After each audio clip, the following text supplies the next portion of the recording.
In today's video, I'm going to teach you how to use Gmail to check mail from other accounts. If you juggle multiple inboxes, this setup lets you read everything in one place so you don't miss important messages. First, open Gmail in a web browser and sign into the account where you want to receive mail. Look to the top right and click the gear icon to open Settings, then choose See All Settings.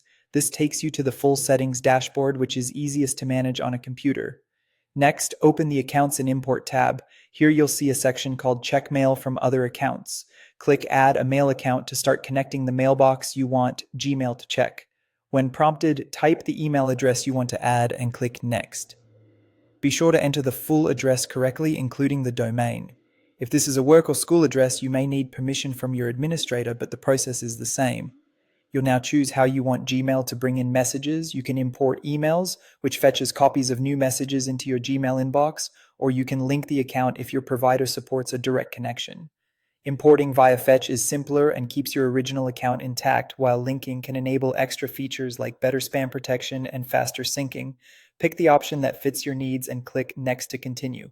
Gmail will ask for the password to the account you're adding. Enter the correct password and follow any extra prompts on screen. Depending on your provider, you might be asked for server details or to approve the connection. If you use two-step verification, you may need an app password from your provider.